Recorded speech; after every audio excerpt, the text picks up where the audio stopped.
네, 여러분 안녕하세요. 오늘은 우리가 다른 나라의 역사를 한국사와 함께 같이 살펴보는 시간을 가져볼 겁니다. 이때까지 우리는 선사시대부터 고려 전기까지의 우리의 역사를 살펴보았다면 이번 시간은 같은 시기의 다른 나라의 역사는 어땠는지 함께 살펴보도록 하겠습니다. 네, 바로 오랜 기간 우리와 지속적인 관계를 맺어온 중국의 역사를 살펴보고 동시대의 한국에서는 또 어떤 사건이 펼쳐져 있었는지 연관지어 볼 겁니다. 네, 바로 우리가 일단 중국의 역사를 하나의 연표로 한번 살펴볼게요. 중국의 역사의 시작은 4대 문명 중 하나죠. 기원전 5000년쯤에 시작된 황하 문명을 시작으로 1912년 중화민국의 수립까지, 오늘날의 중국의 근간이 되는 중화민국의 수립까지 이렇게 살펴볼 수 있습니다. 이번 시간에는 우리가 이때까지 배웠던 고려 전기 그 시기에 맞춰서 바로 송나라 건국까지 중국의 역사를 살펴보고, 동시에 한국에서는 어떤 역사가 같이 진행되고 있었는지 한번 연관지어 보도록 하겠습니다.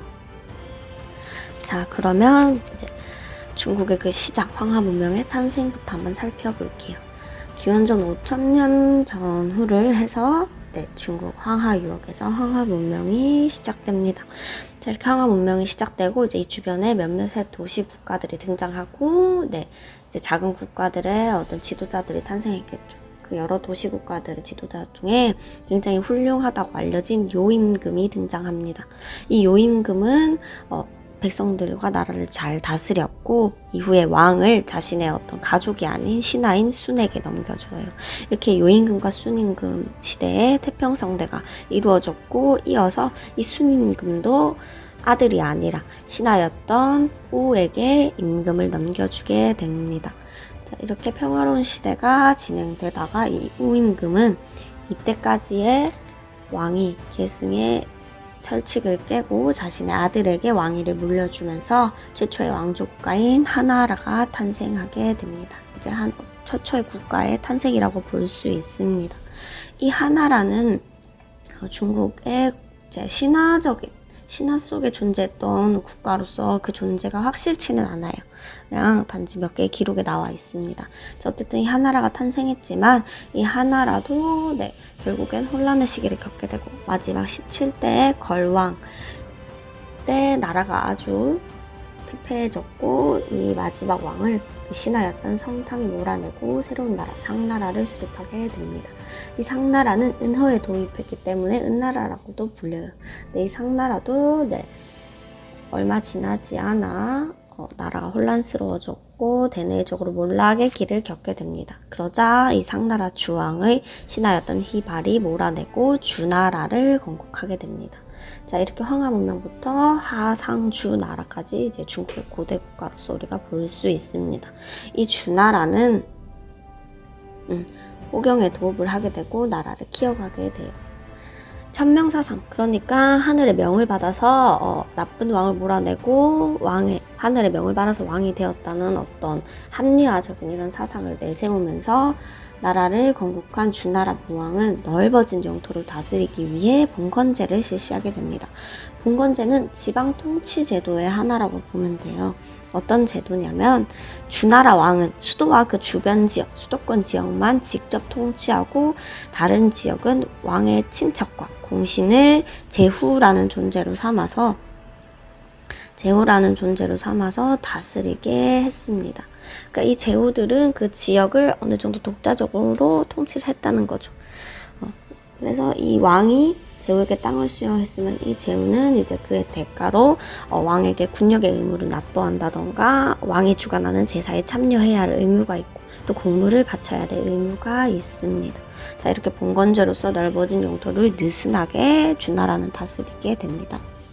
자, 그런데 이 주나라도 점점 힘이 약해지고 미녀 포사, 여자에게 빠진 12대 유황 때 이런 나라가 혼란해진 틈을 타서 이민족이었던 견룡의 침입으로 이제 수도가 원래 수도였던 호경에서 동쪽 낙양으로 옮겨지면서 주나라 세력권은 쇠퇴하게 됩니다. 자, 우리가 이렇게 주나라가 수도를 동쪽 나급으로 옮긴 이 시점을 기준으로 그 전은 서주시대, 그리고 이후는 동주시대로 구분을 하게 됩니다. 그러니까 주나라 세력이 확실히 쇠퇴된 시기가 바로 동주시대가 되겠죠. 네, 이 동주시대가 바로 우리가 잘 아는 춘추 전국시대가 됩니다.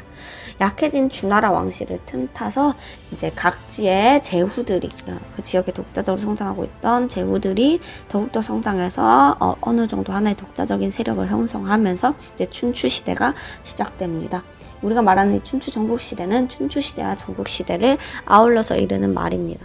일단 먼저 시작된 춘추시대 때는 제후들이 독자적인 세력을 형성하지만 이제 어느 정도 형식적으로는 그래도 주나라 왕실을 대우를 해줬어요.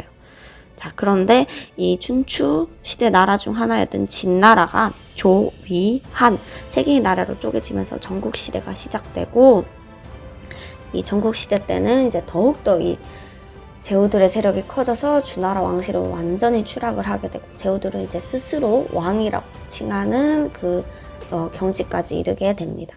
제후들의 세력은 더욱더 강성해지면서 국가 간의 경쟁이 더욱더 치열하게 됩니다. 그러면서 이 시기에 오히려 굉장히 사회 경제적으로 크게 발달을 하게 됩니다. 네, 아무래도 자신의 나라를 더욱더 강력하게 만들어야 됐기 때문에 나라의 발전을 위해서 수많은 노력을 했겠죠. 그래서 이때 상공업도 굉장히 발달하게 되고 도시와 시장이 크게 발달하게 됩니다. 자, 나라가 강해지려면 당연히 이 나라를 이끌 훌륭한 인재들이 필요하겠죠. 자, 그래서 이 춘추 전국 시대에는 신분에 관계없이 유능한 인재를 등용하는 과정에서 훌륭한 학파들과 사상가들이 등장하게 됩니다. 네, 바로 제자백가가 등장하게 됩니다. 제자백가는 여러 사상가와 다양한 학파라는 의미로 이제 여러 학파들이 존재했겠죠. 제자백가에는 대표적으로 이러한 학파들이 있습니다. 우리가 잘 아는 그 유교 이념, 유교 사상 근간이 되는 유가, 그다음에 묵가, 엄격한 법으로 인한 통치를 강조했던 법가, 그리고 인위적인 삶을 배격하고 자연스러움을 강조했던 도가, 이러한 여러 제자백가들이 등장하게 됩니다. 이 제자백가들은 현실 문제를 다루면서 혼란한 사회를 바로잡고자 합니다. 이러한 과정에서 다양한 학문과 사상이 발달하게 되고 국가들은 더욱더 강해지고 발전하게 되지요.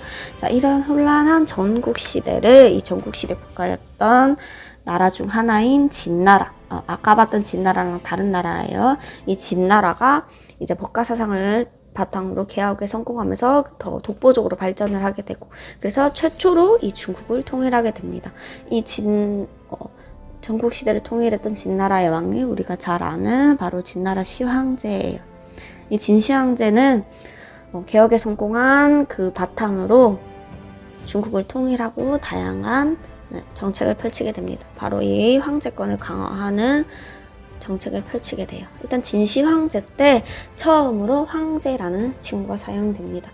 그리고 전국을 다스리기 위해 바로 군현제라는 정책을 실시하게 되죠. 이전에 주나라는 봉건제를 실시했어요. 봉건제가 뭐였죠? 네, 그쵸. 수도 주변만 왕이 직접 통치하고 나머지는 그 지방 세력들이 독자적으로 통치하게 했던 그런 느슨한 제도였다면, 이 군현제는 전국을 군과 현으로 나눕니다. 그리고 모든 군과 현에 중앙에서 관리를 파견하게 돼요. 그러니까 한층 더 지방 통제에 용이했겠죠. 네, 이로써 중앙 집권 체제의 어떤 기초를 마련했다고 볼 수 있습니다. 다음 사상적으로도 바로 이 법가 사상으로 전국의 사상을 통일을 하고, 화폐, 문자, 도량형도 하나로 통일하면서 통일국가로서의 면모를 갖추게 됩니다. 그 바깥으로도 다양한 정복 활동을 통해서 영토를 크게 넓히고, 또 흉노족을 몰아내면서 만리장성까지 정비를 하게 됩니다. 자, 이렇게 최초의 통일국가였던 진나라는 얼마 못 가서 멸망을 하게 돼요. 일단은 법가 사상만 강조하면서 가혹한 통치를 벌였고, 또 무리한 토목공사를 통해서 농민들의 반발을 사게 됩니다. 결국에 이 진나라는 전국 각지에서 발생한 농민 반란으로 15년 만에 멸망을 하게 됩니다. 자, 이렇게 다시 중국은 잠깐의 혼란의 시기로 넘어가게 돼요. 진나라 멸망 이후에 다시 중국을 통일했던 나라가 바로 한나라가 됩니다. 평민 출신의 한나라 유방이 초나라 항우를 격파하고 다시 중국을 통일하게 됩니다. 이 사람이 바로 한나라 고조가 되죠. 이 한나라는 무제 때 나라가 굉장히 강력해져요. 우리 한무제 어디서 많이 들어봤을 거예요. 강력한 중앙집권체제가 이 항무제 때 완성됩니다. 군현제를 더욱더 확대하게 되고 유교 통치 이념을 국가 근간 이념으로 확립하게 되면서 유교 중심의 중국의 정체성이었던 그 기본을 이때 마련하게 됩니다. 그 바깥으로도 정복 활동이 굉장히 활발해져요. 베트남 북부나 고조선 등을 공격해서 영토를 확장하게 됩니다. 우리 고조선 배울 때 기원전 108년에 한나라 무제의 침입을 받아서 멸망을 하고 한 사군이 설치되었다 하는 내용을 배웠을 겁니다. 네. 자, 그 다음에 또 서쪽, 서역 지방으로도 진출을 하게 돼요. 물론 이 서역 원정 과정에 성공을 하지 못했지만 이 과정에서 동서교역로, 유명한 동서교역로가 열리게 되죠. 바로 비단길이 이때 개척됩니다.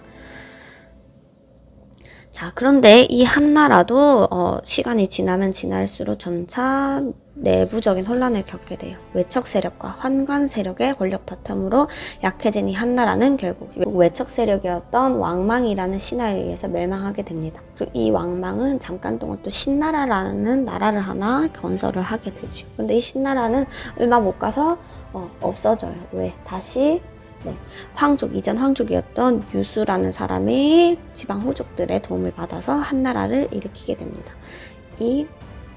이때 이제 유수 광무제가 일으켰던 한나라 때를 후한, 이전을 전한시대로 우리가 구분을 할 수 있게 있습니다. 자, 우리 호족, 우리 한국사 배울 때도 많이 등장했어요. 호족, 우리 한국사에서는 호족 언제 배웠죠? 그쵸? 신라 하대에 등장했던 새로운 지방 세력이라고 그랬습니다. 그 지방에서 독자적인 세력권을 키우고, 더욱더 나라, 힘을 키워서 결국 고려를 건국하는데 주 세력이 되었다고 그랬죠. 중국의 호족들도 마찬가지예요. 부와 세력이 굉장히 강했던 토착 세력을 의미하는, 그것으로 광대한 넓은 토지를 소유했다고 합니다.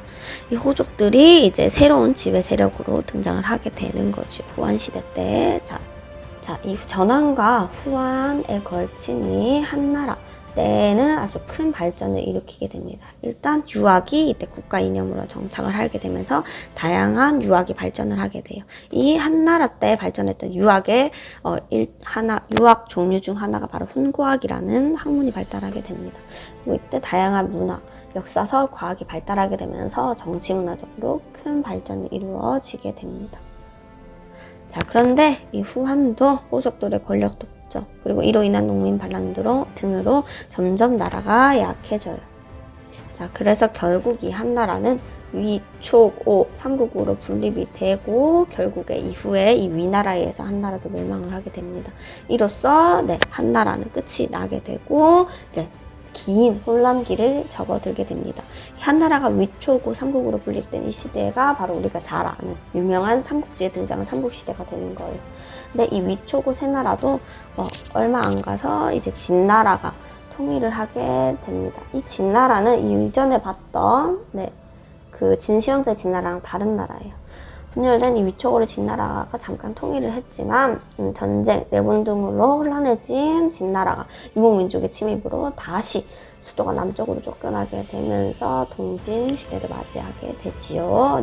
이 진나라 수도가 남쪽으로 쫓겨난 것을 기준으로 이전을 서진 이후를 동진시대로 구분할 수 있습니다. 자, 이렇게 수도가 남쪽으로 쫓겨나게 되면서 진나라의 세력권이 남쪽으로 축소가 됐겠죠. 이러한 틈을 따 저기 북쪽 화북 지역에는 여러 민족들이 나라를 세우게 됩니다. 바로 5개의 이민족과 그리고 16개의 국가들이 난립하는 5호 16국 시대로 접어들게 되지요. 자, 이 5호 16국이 난립하는 화북 지역을 이제 북이라는 나라가 통일을 하게 됩니다.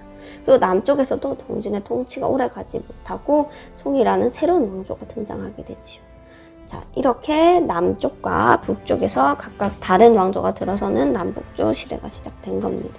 자, 이렇게 우리는 한나라가 위초고 삼국으로 분립됐을 때부터 이 혼란한 남북조를 수나라가 통일하기 전까지의 시대를 우리는 위진남북조 시대라고 부르게 됩니다.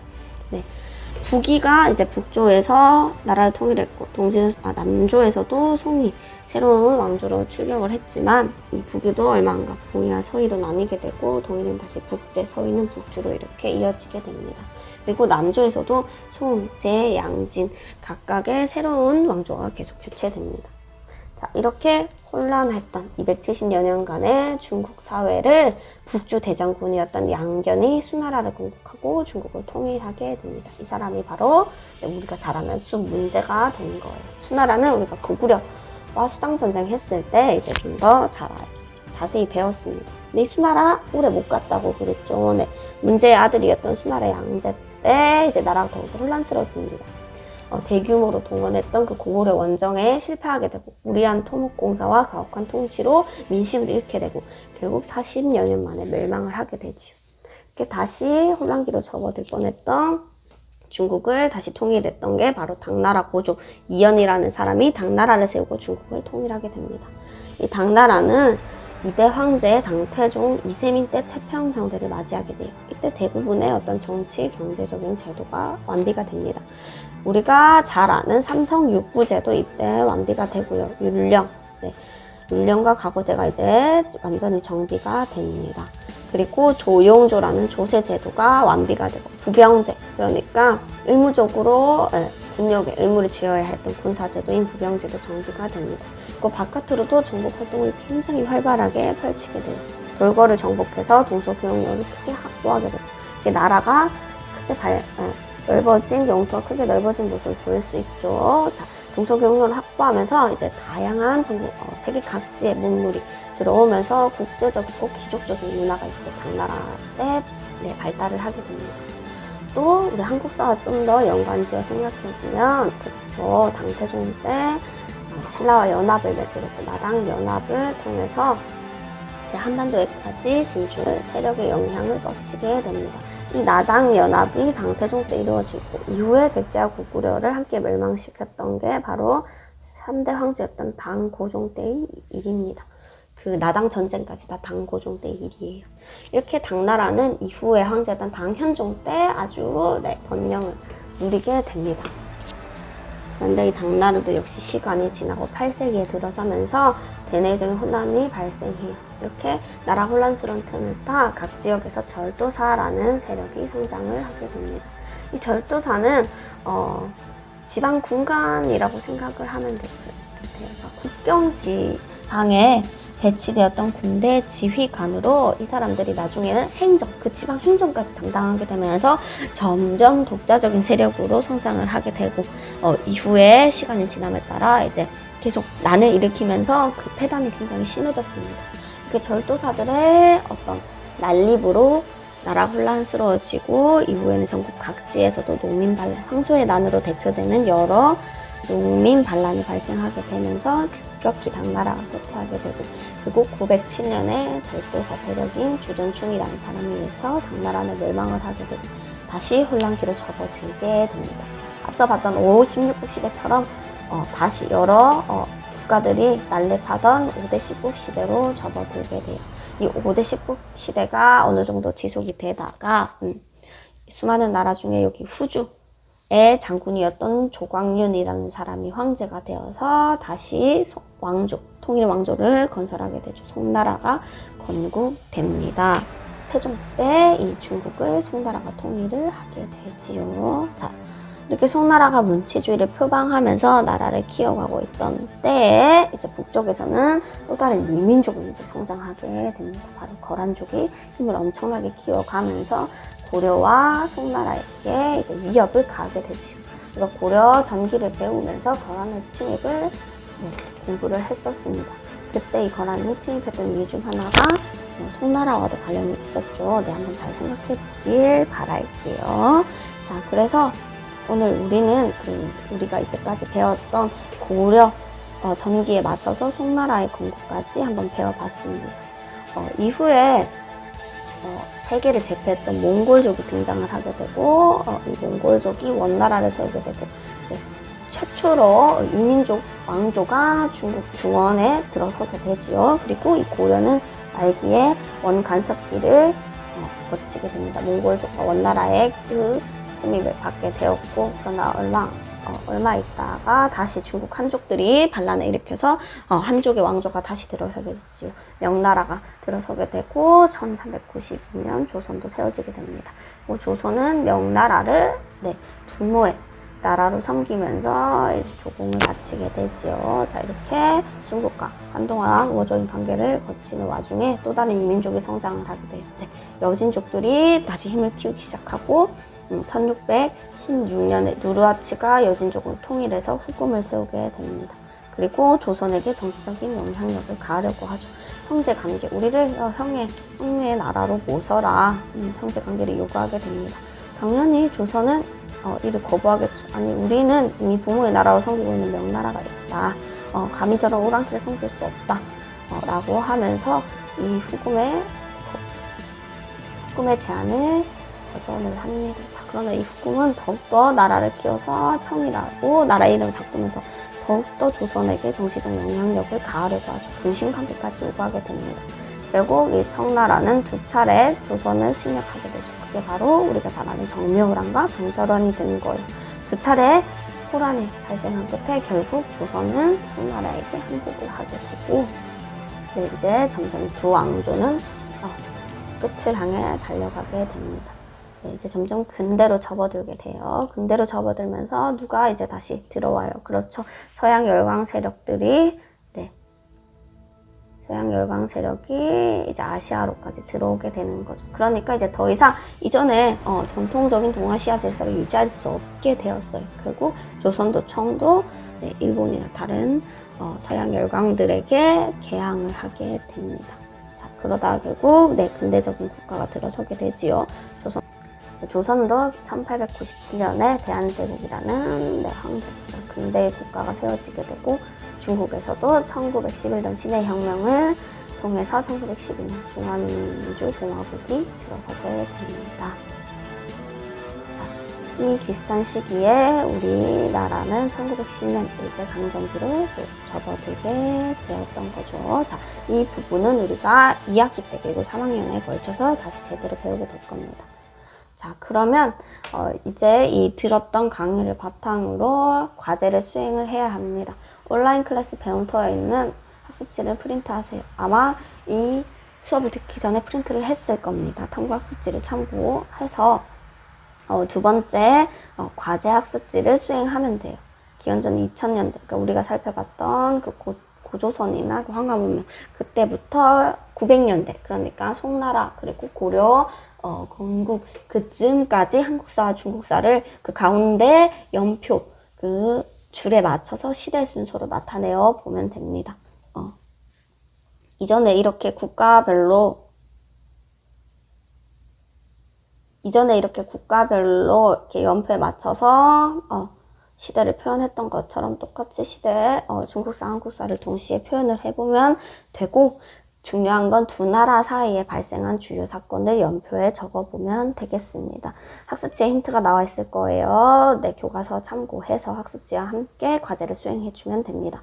완성된 과제는 사진을 찍어서 과제 게시판에 올리면 됩니다. 제목은 학번과 이름으로 해서 올려주세요. 반드시 과제까지 제출해야 출석이 완전히 인정됩니다.